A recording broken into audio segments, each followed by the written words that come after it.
O Concílio de Trento, realizado de 1545 a 1563, causou grandes reformas no catolicismo, em resposta à reforma protestante de Martinho Lutero.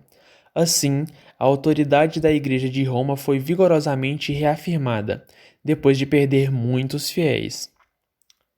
A Companhia de Jesus, reconhecida pelo Papa em 1540, passa a dominar quase que inteiramente o ensino. Ela exerceu um papel importante na difusão do pensamento católico aprovado no Concílio de Trento. A Inquisição que se estabeleceu na Espanha a partir de 1480 e em Portugal a partir de 1536 ameaçava a liberdade de pensamento. O clima era de austeridade e repressão. Foi nesse contexto que se desenvolveu o movimento artístico chamado Barroco, numa arte eclesiástica que desejava propagar a fé católica. Em nenhuma época se produzia um número tão grande de igrejas e capelas, estátuas de santos e monumentos sepulcrais.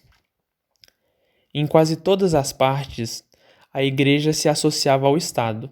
Assim, a arquitetura barroca, antes só religiosa, surge também na construção de palácios, com o objetivo de causar admiração e poder.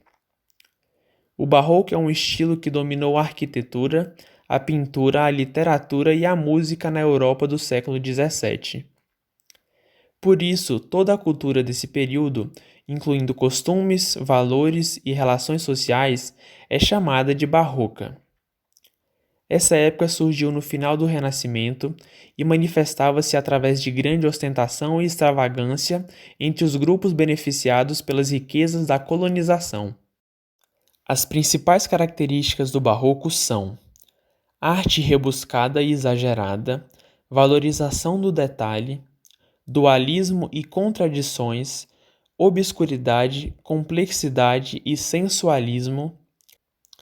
Alguns artistas da época são Caravaggio, 1571 a 1610, Bernini, 1598 a 1680, Gregório de Matos, 1633 a 1696.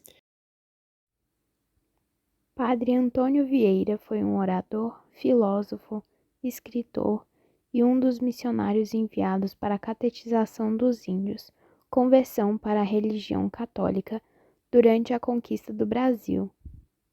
Ao lado do padre Manuel da Nóbrega, foi um defensor dos indígenas e judeus, se posicionando contra a escravidão e a Inquisição. Filho de Cristóvão Vieira Ravasco e de Maria de Azevedo, Antônio Vieira foi primogênito de 4 irmãos, nascido dia 6 de janeiro de 1608 em Lisboa, Portugal.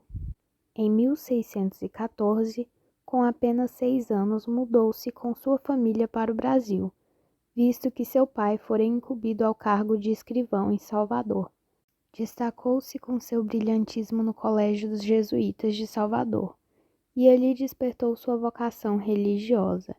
Estudou línguas, filosofia, teologia, retórica e dialética, tornando-se um dos mais importantes portugueses oradores de sua época. Foi um dos jesuítas da Companhia de Jesus, Ordens dos Jesuítas, e no Brasil trabalhou como professor no Colégio dos Jesuítas, na cidade de Olinda. Ademais, presenciou a invasão holandesa no Brasil a partir de 1624. Por volta de 1640, a pedido do rei Dom João IV, retorna a Portugal, destacando-se com suas pregações e sermões, os quais atraíam milhares de pessoas de toda a Europa. Por outro lado, visto sua influência política em Portugal, foi ameaçado de ser expulso da Ordem dos Jesuítas. Assim, foi nomeado por Dom João IV pregador régio. Ainda na Europa, ele participou de missões diplomáticas na Holanda, França e Itália, lutando contra a Inquisição e o preconceito contra os judeus, chamados de cristãos novos. Retornou ao Brasil em 1653. No Maranhão, lutando contra os interesses escravagistas dos colonos. Por tal motivo, os jesuítas foram expulsos do Maranhão em 1661, retornando a Lisboa.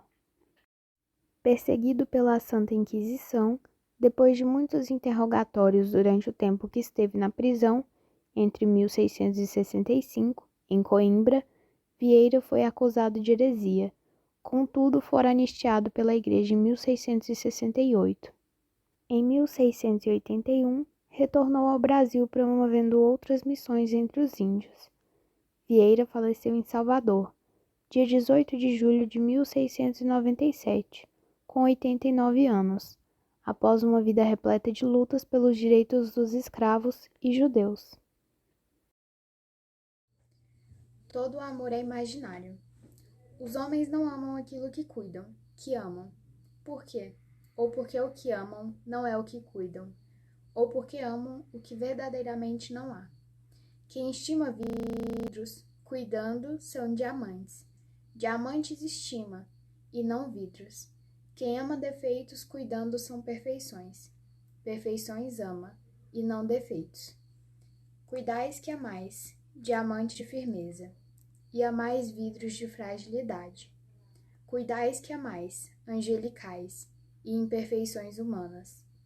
Logo, os homens não amam o que cuidam, desde também se segue que amam o que verdadeiramente não há, porque amam as coisas, não como são, mas como as imaginam, e o que se imagina não há no mundo. Esse é um poema do padre Antônio Vieira, no seu livro Em Sermões. Nesse poema ficaram explícitas várias características do barroco. E como foi dito anteriormente, o barroco está presente nas leituras, nas cartas, nas músicas, em tudo que foi composto na época. E nesse texto em questão, a gente vê o detalhismo e o exagero, tanto nas palavras, como em cada parte, em cada parágrafo. Em nome do grupo, agradeço a todos vocês por terem visto e espero que tenha ficado claro tudo o que quisemos expressar por meio desses seminários sobre o Padre Antônio de Oliveira.